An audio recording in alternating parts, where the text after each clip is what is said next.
There was, and it was an awesome feeling. Like, it was a good moment of silence. Like, everyone's like so focused, like, getting their color, choosing their color palettes, and like, and even for the people who attended, seeing that even though someone else may have had picked the same template, their end result was completely different. Welcome to Peak Pyrography, the woodburning podcast, where we discuss artistry and process with creators in the woodburning and pyrography community. I'm your host, Justine Fedde. I was introduced to woodburning in 2020, and I haven't put my burner down since. If you've been enjoying the podcast, make sure to subscribe, like, or comment on this episode, or give it a rating on whatever platform you're using. It really helps the show out. It's a great way to support me and help me continue making it. As you know, every week I invite you to embark on an adventure into your art with the creative spark. This is open to all mediums, and this week's spark is Unique by Blind Love Woodburning. I encourage you to create a piece inspired by that word and share it on Instagram. And then next week I'll share a couple of your designs in my stories. Do you have an idea that you want to hear featured on the podcast? Share your ideas at peak-pyro.com/prompts. Now for today's guest. Today's guest is Shaniqure Brown of Plaid and Peaches. We had a heck of a time getting connected, but once we finally did, the conversation just flowed. We laughed and chatted as if this weren't our first time meeting. I loved Shanique's art and hearing stories of how intergenerational it is for her. And after following her for years, I had no idea of some of the struggles that she's had to overcome to continue to make art. I won't spoil all the stories for you here, so go ahead and hear it all from her. All right, well, Shanique, welcome on Peak Pyrography. Thank you for having me. I am so glad we finally got connected. I know, same here. It's been a while. it's been a bunch of back and forth, but we're here. We finally get to talk to each other, and that's what matters at this point. Yeah. How are you today? How's it going? I'm good. Aside from allergies, I'm good. It's allergy season, so dealing with that is not fun, but just taking it as it comes. So I'm just hoping I don't go into a sneezing frenzy on here, and if I do, I'll apologize ahead of time. Well, if you do, we'll say gesundheit and keep on moving. Cool. So where are you coming here from today? So I'm from Toronto, Ontario. All right, Canada in the house. Yes. Awesome. And online people, where can people find you? So online, I'm at Plaid and Peaches, at plaid.and.peaches. And then I do have my website, which I horribly do not maintain very well. And that's linked in my bio as well. So yeah, that's like my main one. I'm kind of sort of on Facebook, but not really. It's like whenever I post, if it automatically goes to Facebook, then that's as much as it happens. Interacting as you do, yeah. Yes. There's a lot of social platforms out there. Yes, there is a lot, and I'm just like, I can't manage them all. I don't know. I applaud people who do, but I'm just like, it's a lot. Yeah, you have to pick and choose the places where you want to put your energy. And yes. If Facebook's not that, that's okay. True. Yeah. Awesome. Well, when did you start woodburning? So actually, I think it was back in, I'm going to say between 2015 to 2017. It's when I was woodburning, but I was woodburning on and off. It wasn't consistent. Like, I started it and I was like, okay, this is cool. And it's funny because hearing how other people started, it was just, walk into Michael's and I was like, ooh, what's that? I was like, I want to try that. And then it took off from there. So, and it was actually after my grandma passed away that I think I started doing it more consistently. Yeah. And it's funny because that might lead into part of my shop name. So the Plaid and Peaches is actually, yes. So the Peaches is actually my grandma's nickname. So that's so sweet. Yeah, I renamed my shop in the honor of her because she was my biggest fan, my go-to, like just an amazing, strong woman. And so Like my world changed when she passed. So I wanted something that, was reflective of that and that keeps me going. So that's why I ended up renaming my shop with the peaches part. And the plaid actually came in with me and my mom when I first started, actually started on Oh, so it's Etsy. like And multi-generational. yes, so me and my mom came up with the plaid. We're just like brainstorming. We're like, okay, plaid. And I don't even remember what the other half of it was prior to peaches, but it was something completely different. So that's how I ended up with my name because surprisingly, I started off with knitting and crocheting before I transitioned into wood burning. I've So actually I feel like there's a lot of like artsy people who are do fiber arts of some sort and then they're like, let's pick up a burner. yes, right? You're like inner pyro, like waiting to come out. Yes. Like let's burn things, but creatively. Yeah, that Yes. destructive art. Yes. Love it. Yes. Yeah, that's how my name came about and it's stuck since. So yeah. Yeah, and so you started in 2015, 2017. Your grandma passed and then you just have you did you start burning more at that point? I did. I was doing it a little bit more consistently. Then I think I started like delving into a little bit of like markets just to see how. No idea. I kind of like just dove feet first into everything. No idea what I was doing. I was just like, let's see how this goes, and I'll figure it out as it comes. Yeah. So yeah, like looking back, there was a lot of things I was doing wrong until I came across Burn Club, which is freaking amazing because I've learned so much through it. But I was like, ooh, I was doing that wrong. Shouldn't have been doing that. So Yeah, some of those things that you're like, "Oh, well, yeah, a fan would be a good idea. Pull that yes, smoke it would away." be. You're like a mask. Oh, okay. Yeah, that's why my throat is sore. Yes. Yeah. So Yeah. yeah, What were there other ones besides safety items? Were there other ones that you remember that you were like, oh, light bulb moment? the patience part. I was like, this needs to go faster. Like, can I just burn faster? Like, and then I realized through ruining a couple pieces to be like, yeah, no, that's not an option. You need to take your time. So, Yeah. or I guess one of the funniest stories is when I did a piece and someone was like, how do you, like, if you mess something up, I mean, it's not like pen and paper or pencil and paper, you can't erase it and you can't undo it. So it's like, yeah, you have to sand it. And I was like, oh, okay. So I had like sanding sheets, and they're like, no, no, no, like an actual sander. And I was like, oh, okay, Oh, so I shouldn't just take paper and keep right, going and going and going and going. That'll yeah. So take a I'm like, long time. oh, okay, so an actual electric plug-in sander, got it. And then yeah,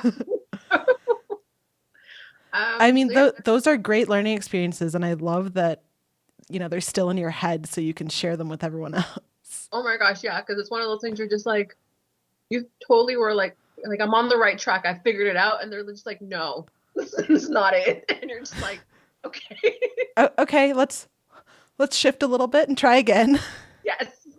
So Yeah. yeah, I think definitely a couple of those are some of my like learning mishaps that or learning from that I've done throughout the years and just like little trip tips and trips that I've learned through like connecting with other pyrographers. So that's been pretty cool. And I think yeah, definitely after 2017 it's more I got more focused into doing it. Started doing a bit more markets. I think I eventually changed my Etsy around. But then I was realizing there was like a really challenging part for me because I also do work full time to like be uploading like while I'm at work, you're like it's during the day.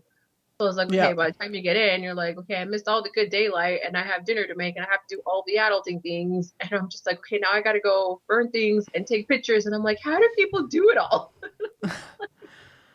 Yeah. It's definitely a learning curve for me, is trying to balance and do all that. And then again, through Bird Club, learning to do batch work. And that has been greatly helpful. So yeah, So that means you know what you're going to burn, you know which pieces you're going to burn on, and then you yeah, get them all ready, you sand them off, you do all your burning, Then you Yeah. do all your finishing all at once instead of like, okay, I'm going to do this piece from sand to burn to Yeah. finish to any color kind of coloring before the finish, whatever you need to do.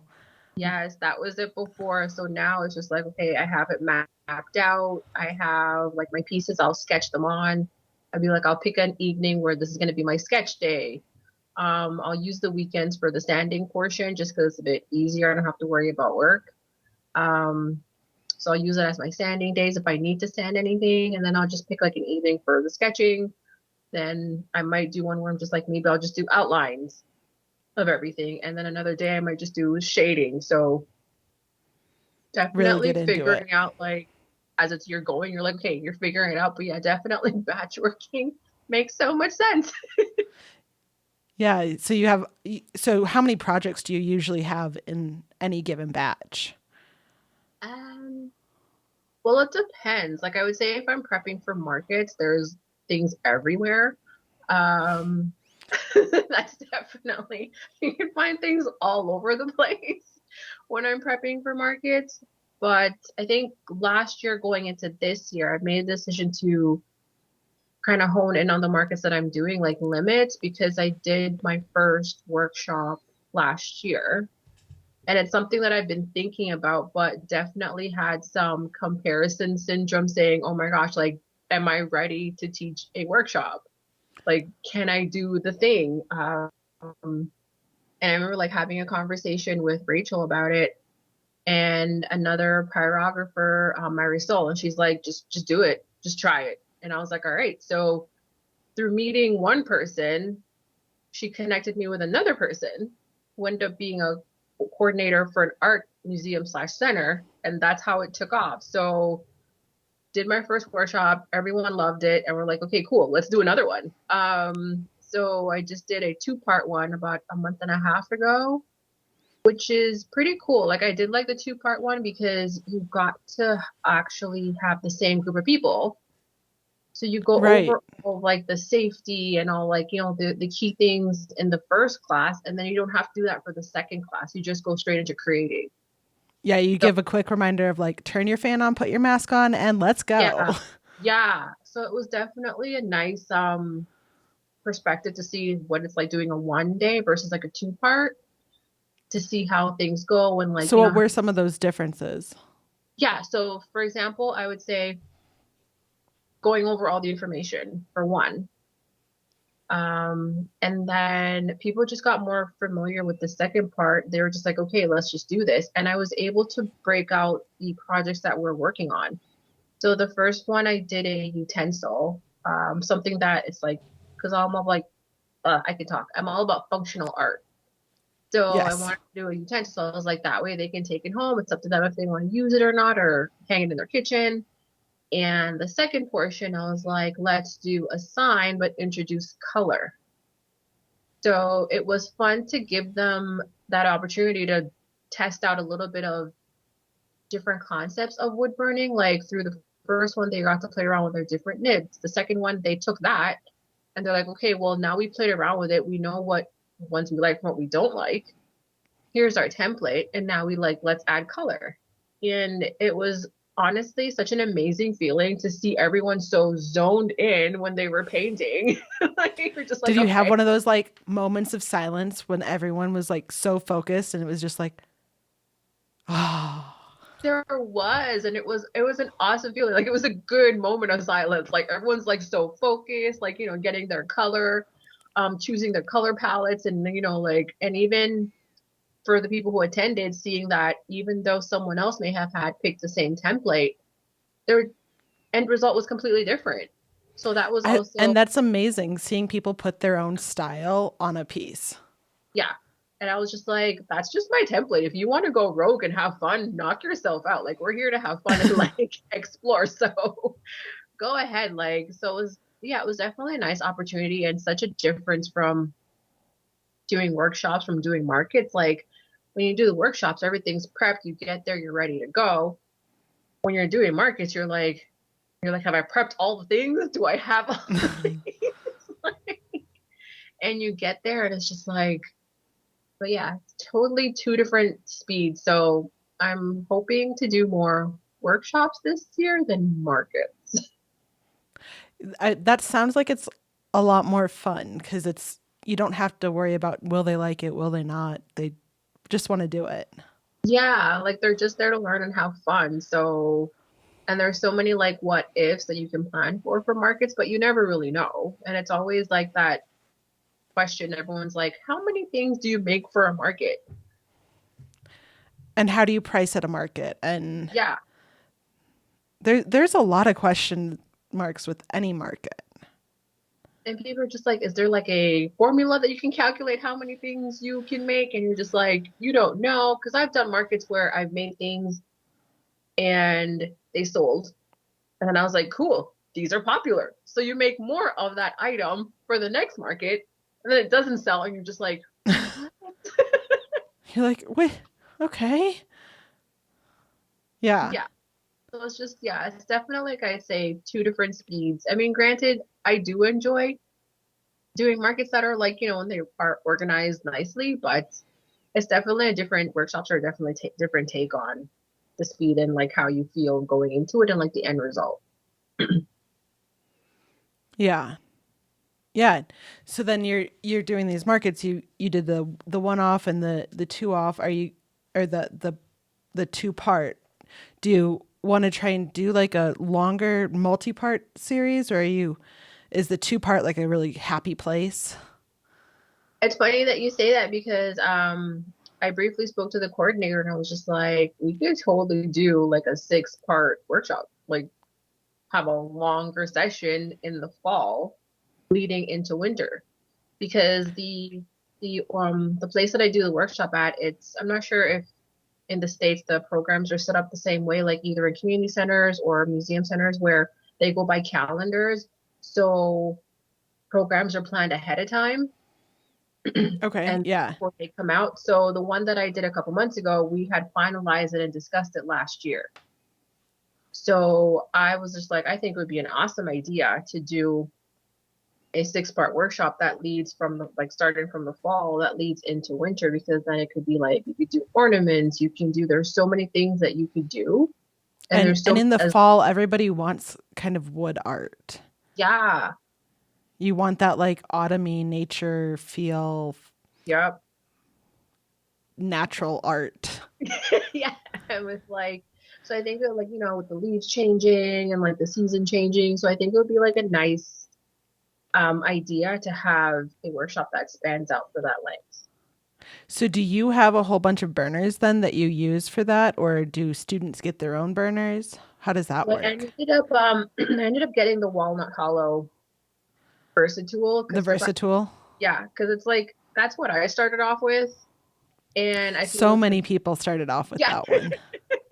and I feel it's a good beginner tool for you to like It, dip your feet into the water to see, is this something that I want to continue to do?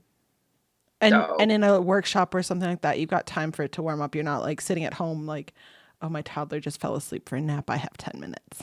yeah, yeah. So and like With they a can workshop, you've like dedicated 2 hours or whatever to yeah, doing it. yeah. So we have that time set aside. So yeah, definitely. That's the one that they use. Everyone is like they're getting familiar with it. And I feel like I said, it's an easy tool to start off with. And yeah, so I ended up getting those for my workshop. So then I had to, what I ended up doing just for my comfort was putting a cap on how many people I wanted to attend, because I'm just like slowly getting my feet into this. So let me take my time and build up. Well, and it's nice to have a smaller group so then you can give them the personalized attention that they need or want. Yeah, no, I definitely agree with you there.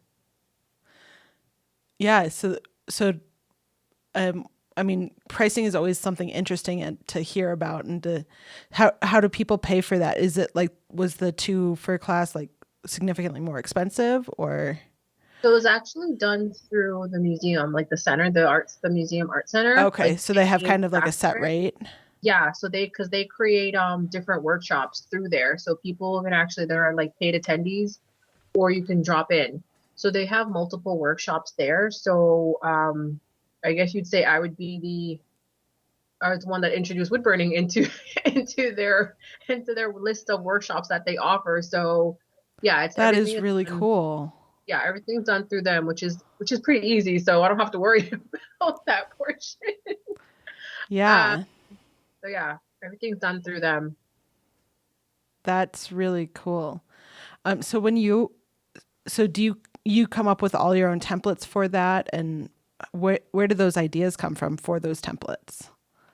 I think like in terms of templates and like ideas in general, for me, I noticed that it's a lot of nature driven pieces that I do.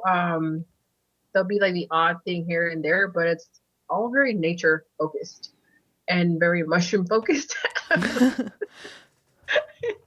Yeah, because you had a couple, like you had one in the community book that was that was some mushrooms, right? Yeah, that one, yeah, that's one of Volume the two, pieces I right? actually still, yeah, volume two. That's actually one of the pieces I actually kept. And it actually started with, I would say, prior to COVID, because you know when COVID hit, everything shut down, and you're just like, well, what are we gonna do? So we started hiking a lot. And when you're hiking, you came across so many different types of mushrooms, and obviously relied on like Google to help identify what they are. Um, but it's so interesting to see how many different types and styles and colors and like they're just so cool. Like you knew they were cool before. We're just like when you really learn about them, you're like, wow, like these things are freaking awesome. So yeah, we've gone a little mushroom crazy.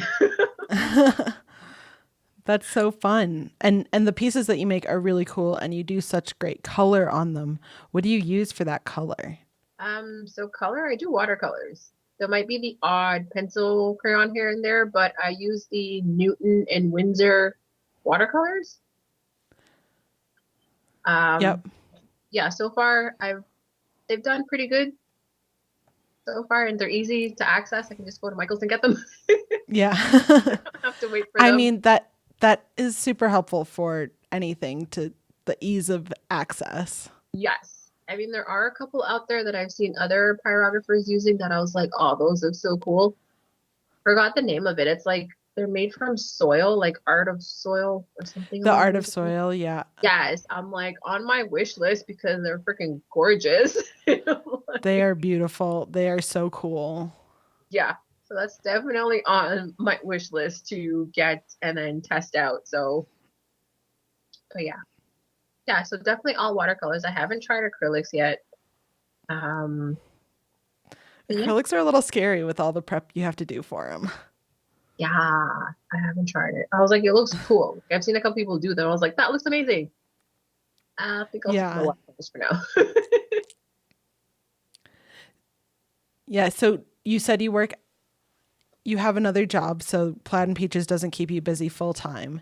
No, so I do work in the healthcare field. The goal is to have PMP full time, but as I slowly work on it, that is the goal. That's the dream goal, as we say, is to be doing this full time because it definitely ignites like my drive in being creative. And I've noticed being creative is something that I've always been. Like I've never not been creative in my life. So Well, and like it's so obvious when you're talking about it. You just light up. yeah. So it's just like that energy when you get just do things and you just like creative output. And even sometimes when I'm adding color to a piece, I would confess I don't have a plan. I'm just like, let's just pick these colors and see where it goes. um, definitely more on the riskier side, but yeah, like I grew up around creatives and I've always been creative and it's always been an outlet for me. Um, so yeah, the goal is So, to, I mean, you're wood burning now. You said you were doing some fiber arts before that. yeah, What other but other mediums got you started on this journey? Okay, so I actually have a background in garment construction. I have a background in fashion design. Oh, cool. So Man, you've done a little bit of everything. I actually have. I did like jewelry at one Fashion point. design, healthcare, It's all jewelry, over the fiber place. arts, wood burning. What haven't you done? Um, I literally have to think about that because like I've experimented in so many things. Like I've worked with like wood burning on leather. You were Like recently doing some paper too, right? Yeah, I did paper. I did because I used to do painting a lot, like way back a couple years ago, like way back in the day. And then I just picked that up when I did like my embroidered canvases. Um, so yeah, I've definitely done a lot of a lot of mediums. So that's why it's That for me sometimes I feel bad because I'm like, I want to do everything, but like yeah. not have my Instagram page look like and like a complete disaster. So just trying to figure out how to do that. How to do a little bit of everything and not have to manage 7 Instagram pages. Exactly. Because I'm like, I don't have time for that. No, one page is too many. It is. It is already too much because there are days where I don't even feel like posting. And I'll be like, I should post and the Like, algorithm and all that nonsense. But I was like, I don't want to. So I just don't. yeah, and that is an amazing way to do it. Just post when it feels good for you. Is posting something you do with your batch working? Do you like No, write up a whole bunch of posts and then have them ready to go? I actually tried it for like a week or two and it was actually going good. And then it didn't. So I Yeah. think one of the challenges for me is, and I do post about it and I do talk about it online, is I was diagnosed with endometriosis. So there are times where I get really bad flare-ups and that puts me completely out of commission. Is that Where some kind of a skin? so it's a chronic disease that's with the uterus. So it's like Oh, I don't okay. know how to properly explain this, but I'm not gonna because I don't want to butcher it. But the lining grows out of the uterus. So you get a lot of like lower back pain and there's just a lot of pain that comes with it. So it's like considerized categorized as a chronic condition. So just imagine you're on your, I don't even know, can we talk about this? Like Yeah. Yeah, we can. This is imagine you're on your period and you're in pain, but like, triple that immensely when you physically oh, cannot move. There's that's times where really like I hard. throw up. Um, just I have really bad flare-ups and it's just there are times where I feel it's running me more I'm running my life because I'll have things planned out and I'll wake up with a bad flare-up and I'm done. Like I cannot do anything. And And that that's can so heartbreaking. yeah, and that can last a couple hours. It could be a day, it could be 2 days, like it could be a week, like You just don't know how long it's going to take you out. you just never know. Oh, So that's so hard. it sucks. I'm not gonna like, find a nice word about it. It epically sucks. You Um, don't have to. There's no nice words to say. there's no nice word. It just sucks. And because of that, I try to, that's why I have it on my page where I donate a percentage of my sales to organizations that are both doing such amazing work online, educating people about endometriosis because it's something that's not really talked about. I mean, during my history of trying to figure it out, I was dealing with it since 2013 and I wasn't fully diagnosed until 2018. Oh, that's So a long time to be dealing with pain and yeah, not and people knowing. telling you, like doctors telling you, you're fine. And you're like, no, I'm not. Something's wrong here. Something is wrong. Can you just please listen to me? Uh, Yeah. so it is definitely, and one of those things where I became more vocal about it because a lot of people, they're just like, oh, it's just like my period pain. And I was like, don't dismiss it. Don't let your doctors dismiss it because you never know. Like this is a Right. disease that takes so long to be diagnosed, and there's not a lot of research being put into it. So I always let people know, like, don't dismiss it because you never know. Are there treatments for it, or is that what the research is working on right now, trying to find A some kind lot of of treatment? people give you the assumption that, like, yeah, if you get pregnant, you'll be fine. If you remove your insides, you'll be fine. Like a hysterectomy. I've seen people who have endo who've had hysterectomies to remove it. But unfortunately, it doesn't only stay in your uterus. It can go to other parts of your body, which is something that I recently found out. Um, Oh, so it's like there's medication, or they say you do surgeries. Yeah, it's just but not great solutions. solutions that are kind of like a band-aid. Mm. Because they're like, here's medication that will mess up your hormones. And Like, you're like, this is not what I need. yeah, or go do surgery. Have a hysterectomy.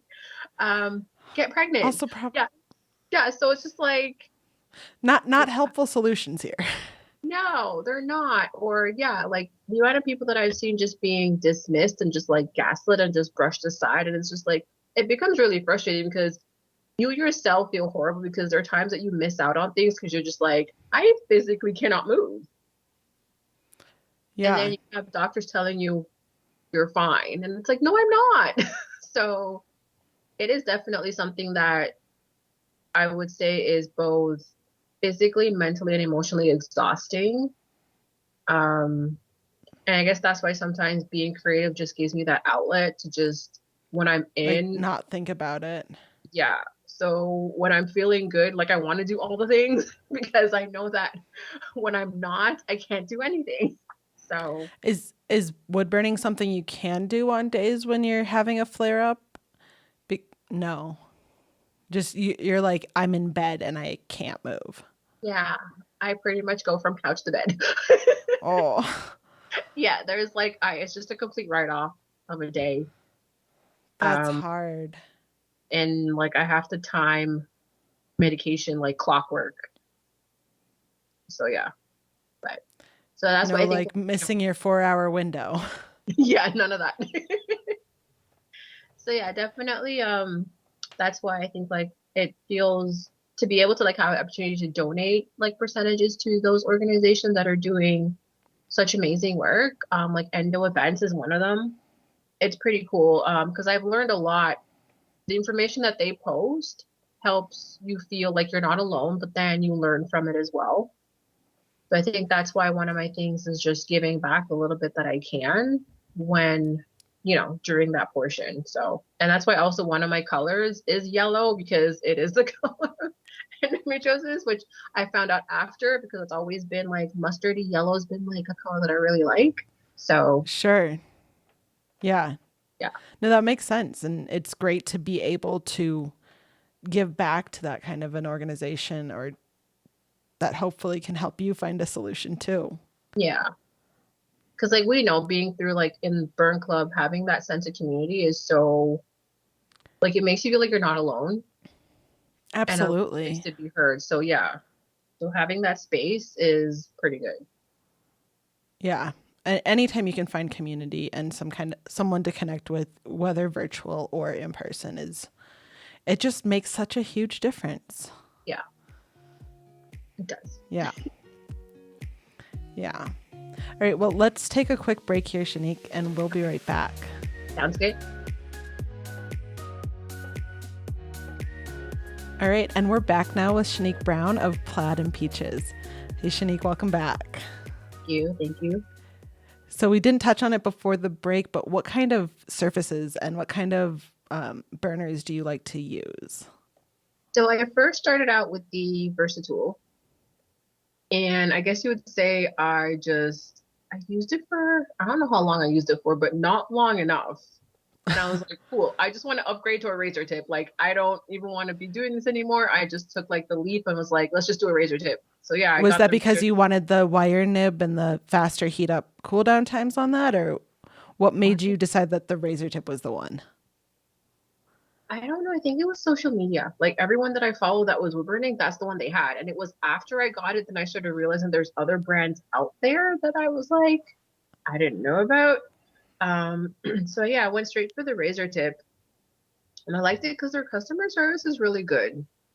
So I've had a couple issues with like my burners, and they've been so easy to connect with and just help out and fix.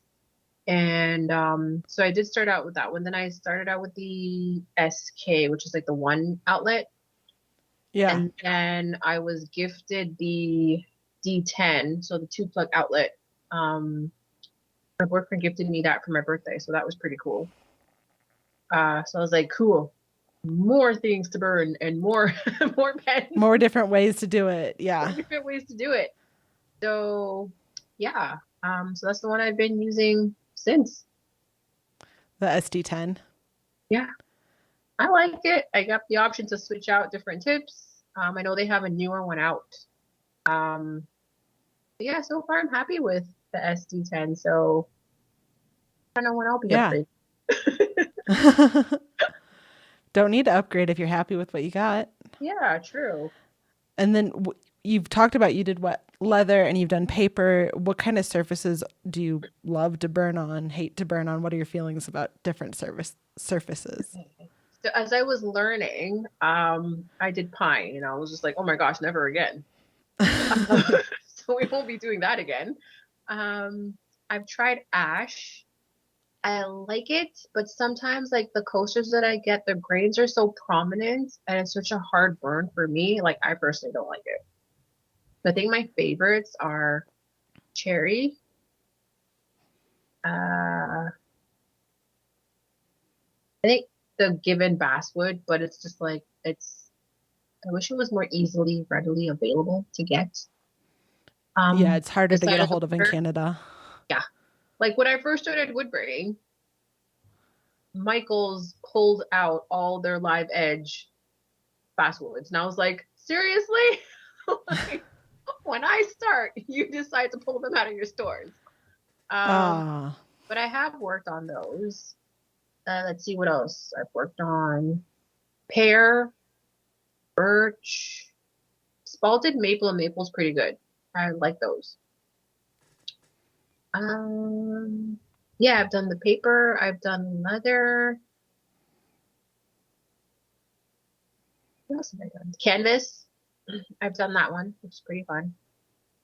is Uh, that another one that you got to burn with high heat like paper, or is that a low heat like leather? I'm still figuring it out because one time I was like, ooh, high heat. I ended up burning a hole in the piece that I was working on. So maybe not high heat. So maybe not too high. So yeah, I'm still trying to figure out the balance and like the pressure for the canvas one, but I would say like a medium heat should be good.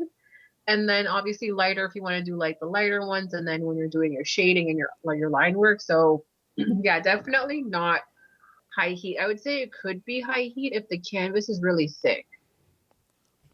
But if it's a thin one, probably not. Sure. Yeah. So what else have I? Let's see. Yeah, like beechwood, birch, pear, cherry, ash.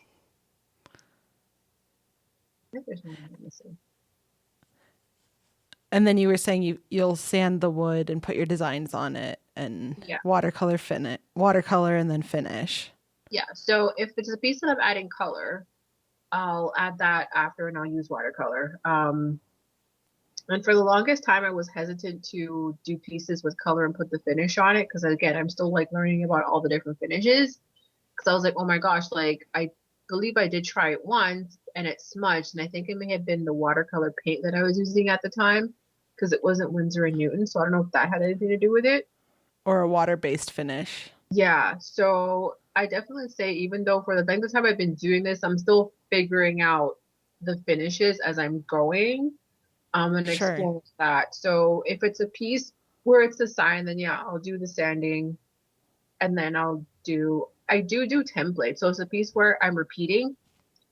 I'll have an image sketched out and then I'll just transfer it on with like carbon paper because I find it so much easier to do it that way if I'm repeating the same design. Granted, it's never the same either way because I just do Right. the Because outline of it and then you transfer it just a little bit differently, you burn it yeah, just a little bit differently. And that's the beauty of handmade art. yeah, because you know, like when you're shading it in, when you're adding the line detail, you don't do it exactly how you did the first one. So it's still a little bit different. So yeah, that's usually my Yeah. process. And I would say most of the finishes that I do put on, it's when I'm doing coasters. I haven't really put, it wasn't really my thing to put finishes on actual like wood signs because I had it in my head where if someone was to throw this back in the woods, I wanted to just break down Oh, and sure. not have anything on it that's going to harm the forest. That was kind of like when I first started, I was like, so I'm like, I don't want to put any finishes on it. I'm like, those are chemicals. So Yeah. But for coasters, like I do, because like, it's coming in contact with water and moisture, so I have You want to. to preserve it as much as you can. Yeah. Yeah. That makes sense. And then we had a question from a listener from Zona. She wanted to know, where do you source your wood, and do you have any supplier suggestions? Oh, cool. Okay. So I source my wood. There's a place in, is it Hamilton or Burlington? Exotic Woods is one. They have like an amazing selection. Um, then there's Red River Designs. Like it's a brother company, like do carpentry, but they also sell wood as well. Okay. Get it from them. Um, there's another place called WM Market. They're a lumber yard, and I just started recently learning that lumber yards are better than Home Depot. Um, Because you can get the smaller pieces for more cost efficient ways, yeah, and it's just better. and Um, you're supporting local, and yeah, and they know what they're doing. They know what they're talking about. And they can give you tips and suggestions. Not that people at Home Depot don't know what they're talking about, but but they have to know about plumbing and wood yeah, and yeah, washing machines. yeah. So it's a little bit more fine-tuned that way. I've gotten a couple pieces from a place called Lee Valley, Stockade. So I try to source as local as possible. There are the occasional pieces that I can't, or recently, the Red Cedar bookmarks from Bill Whistling. Oh my gosh, his bookmarks are freaking amazing. What was that name again? It's, hold on, I have to check let me check IG because I want to make sure I get it right. Bear with me. For Yeah, breaking. because you've been doing quite a number of those bookmarks lately. Yes, like, I think it was through Megan that I actually first found out. I was like, oh my gosh, those bookmarks are gorgeous. Where'd you find them? He is Whistling Whittler. His name's Whistling Bill. Whittler. Yeah, his name's Bill William on IG. And he does just like, I mean, the patients do cut bookmarks like that thin. And I'm like, thank you for making such gorgeous pieces that I can Yeah. work on. So I get my bookmarks from him. And where else? I've gotten actually a couple of pieces from Aspen Creations, only because of a fellow pyrographer that used to live in Canada that now lives in the States. So it was one of those times when they did like bundles and it's kind of like first come, first serve. And me and her like, let's go in on this together. So we did. Yeah. We ended up like Oh, getting cool. it, and we split it, and she ended up shipping some to me, which is like ended up being a little bit cheaper because shipping is gross. Mm-hmm. Uh, What is heavy? yes, it is. I mean, it would be nice if the shipping fee was going to the person, but it doesn't. Um, Yeah. so yeah, I've gotten a couple pieces from them, and their wood is gorgeous. And I actually like still have some that I have right now that I refuse to use because I'm like, I don't know when I'm ever getting this again. So I'm like hoarding these wood pieces. Yeah. So yeah, those are like the main places that I get them from. That's cool. And so thank you, Zona, for sending in a question. And if anyone else wants to send in questions for future guests, you can find us at peak-pyro.com/guest questions.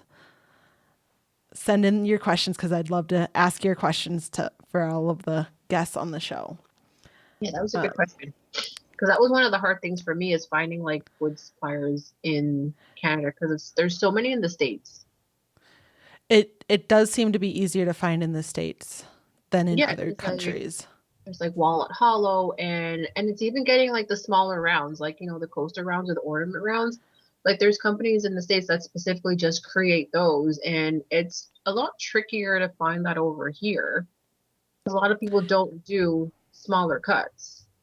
Yeah, and it's a lot of work to buck up your own. Hmm. Yeah. I mean, Yeah. hopefully, because my boyfriend ended up getting me two logs of I think he said it's cherry birch. We're trying to figure it out, and it has like an orange tint to it. So it's been drying since last year. So hopefully once that's good, Fingers crossed. I won't need rounds for like a really long time. So that was pretty nice for him to be like, ooh, I'm just gonna bring you 2 logs and just have them in your place. I'm like, cool.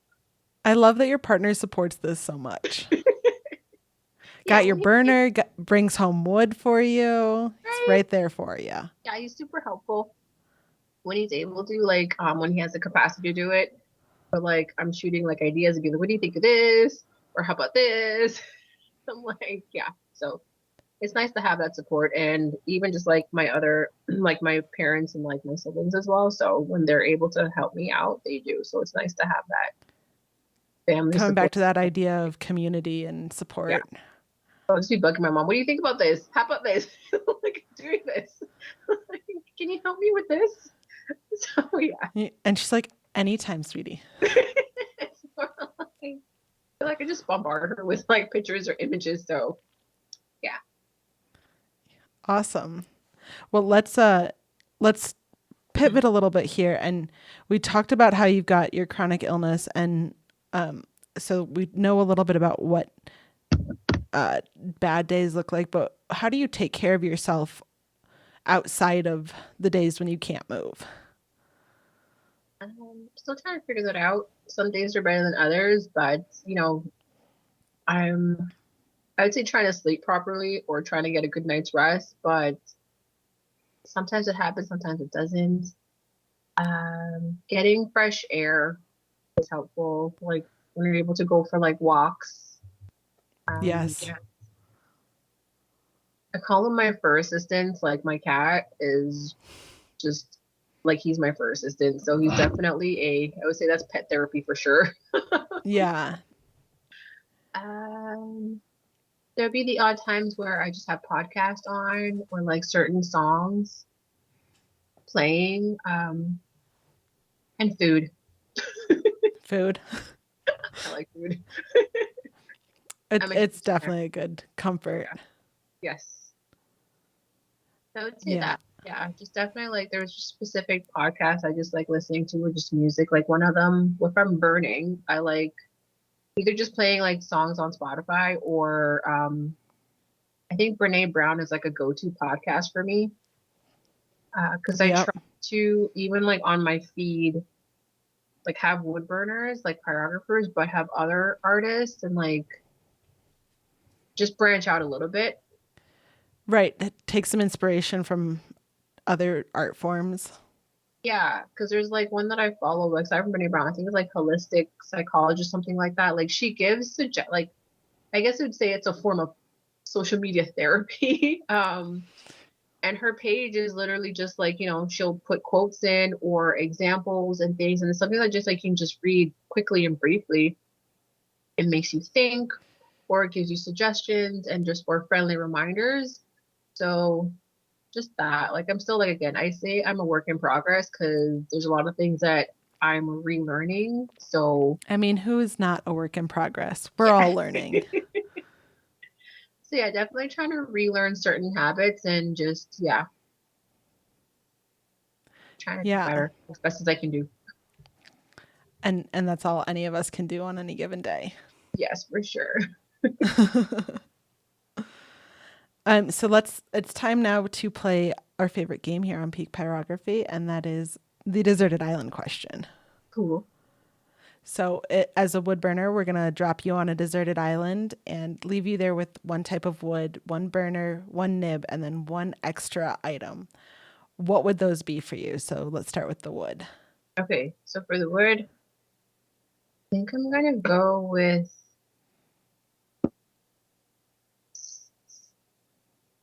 salted maple. Okay. Yeah, yeah, Yeah. yeah. I mean, I can pick a bunch, but that's the first one. I was like, I'll just go with that one because that's the first one If that came to if I my have mind. to pick one, it'll be okay. Spalted maple. Yeah, that's the one that came Yep. to mind. So yeah, And then a burner and nib that you'd be using.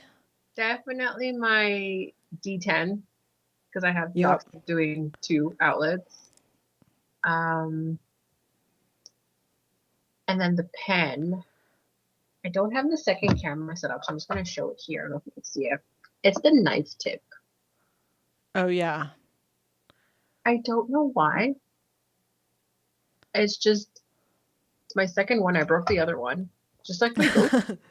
It's your favorite, so you've used it so much. I've used it so much, like it's just my go-to. Like I'm still exploring like the other tips, like they're all good, but I definitely realize that's the more used, that's the more used one Yeah. that I have for sure. Uh, and then what else to go with it?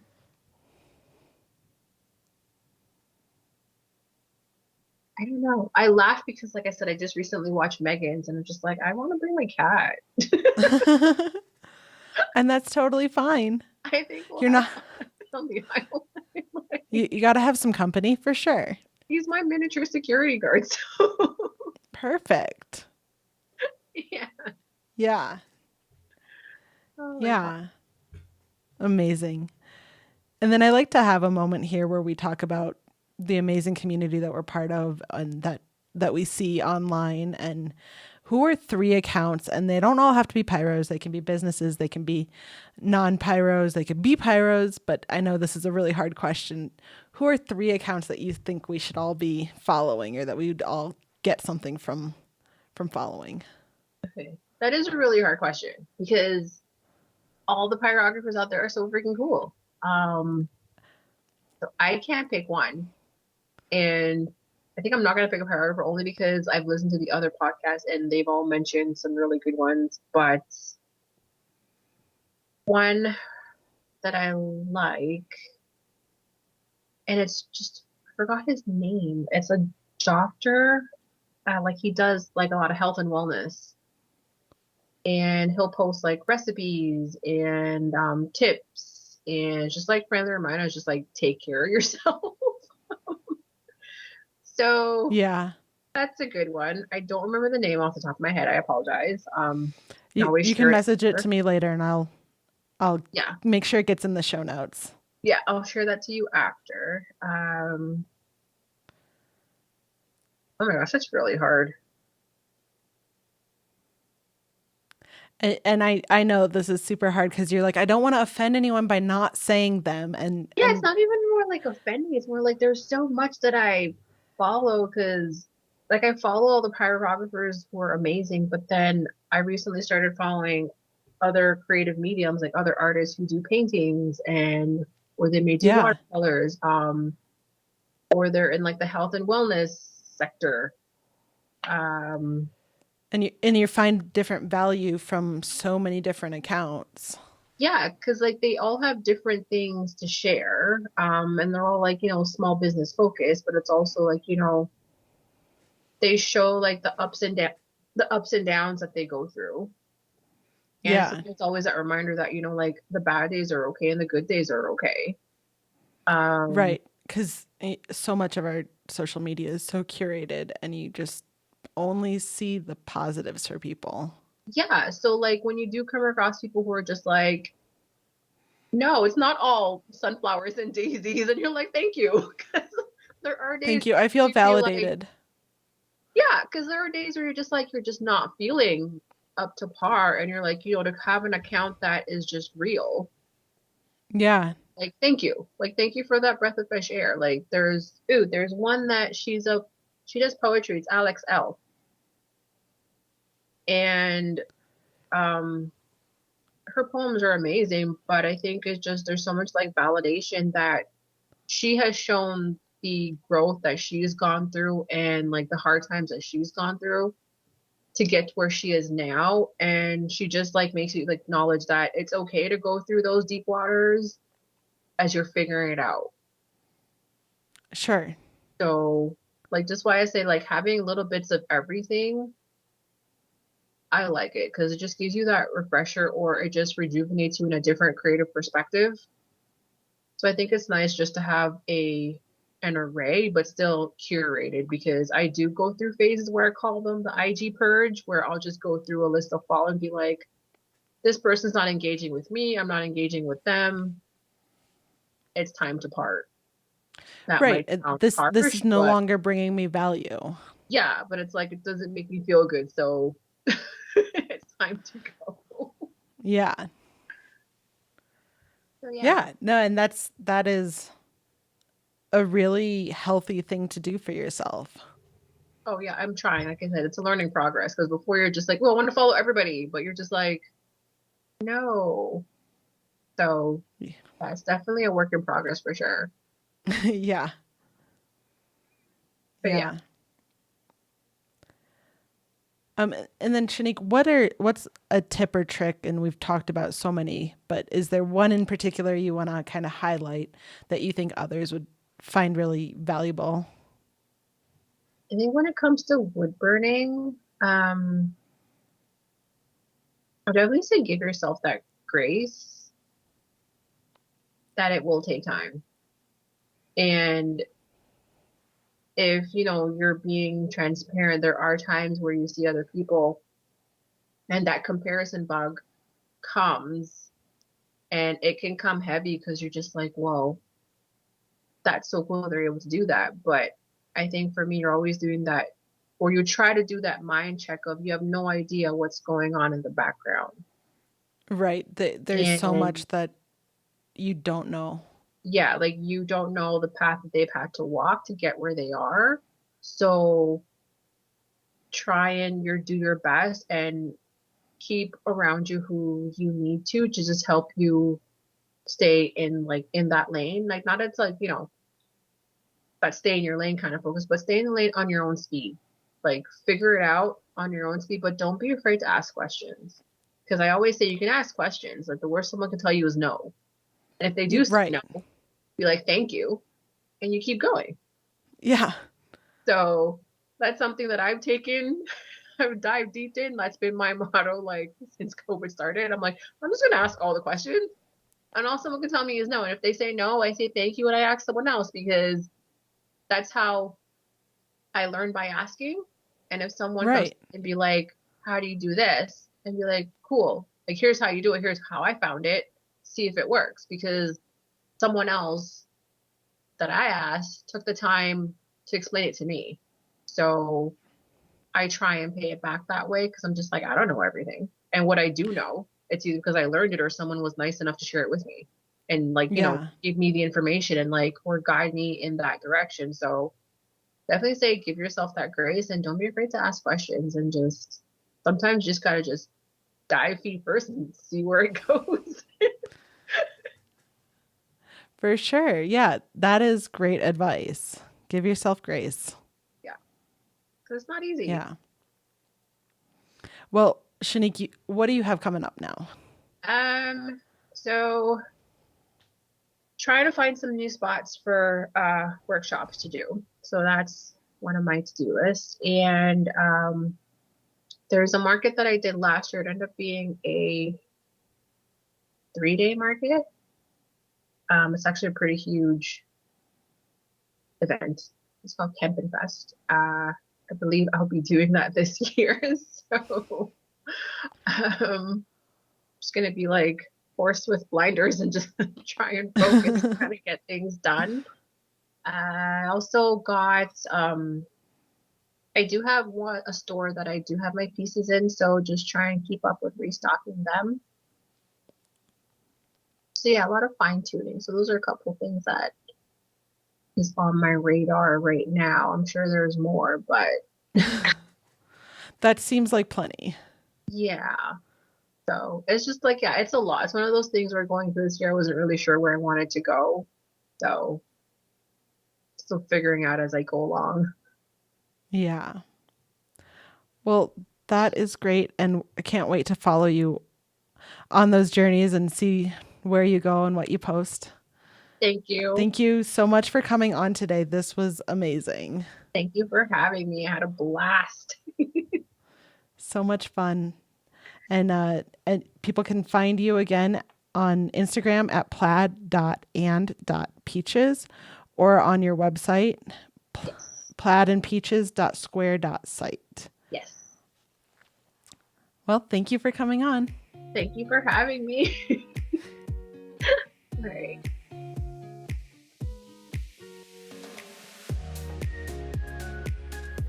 Peak Pyrography is produced by Fedde Studios and Justine Fedde. Our producer and sound engineer is Kevin Fedde.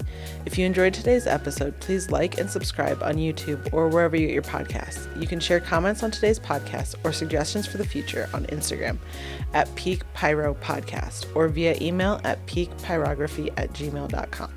That's peakpyrography@gmail.com. Until next time, keep creating. I can't wait to see what you make next.